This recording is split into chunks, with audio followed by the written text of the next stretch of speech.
Everyone, welcome to our channel. So operation Divya start అయిపోయింది అండి. So Tanuja లేదు, కళ్యాణ్ లేదు, ఇమ్ము లేడు. ఇమ్ము నామినేషన్ లోకి వచ్చిన తర్వాత కూడా అదేదో పవర్ యూజ్ చేసుకుని సేవ్ అయిపోయాడు. ఇంకా ఈయన మారాడు. ఇంకా కళ్యాణ్ వచ్చేసి నిఖిల్ ని నామినేట్ చేశాడు. తనుజ అసలు దివ్య నామినేట్ చేస్తుంది అనుకుంటే గేమ్ చేంజర్ అవ్వబోతుంది కాబట్టి చేయలేదు.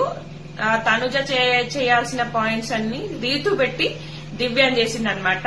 సో ఇంకా వీళ్ళు ముగ్గురు మెయిన్ వాళ్ళు రాలేదు కాబట్టి సో ఖచ్చితంగా మనకు దివ్య ఆపరేషన్ స్టార్ట్ అయింది. తనుజ ఫ్యాన్స్ మొత్తము ఎవరెవరు నామినేషన్ లో ఉన్నారు అంటే సో భరణి గారు, నిఖిల్, సంజన గారు, దివ్య, సో ఇంకా రీతు.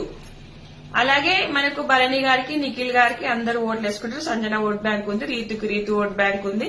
సో తనుజ ఫ్యాన్స్ మొత్తం క్రాస్ ఓటింగ్ వేసేస్తారు. సో నిఖిల్, దివ్య లాస్ట్ లో ఉంటే ఏదైనా జరగచ్చు. సో దివ్యాని వెళ్ళిపోతుంది, నిఖిల్ కి ఓటింగ్ పడుతుంది.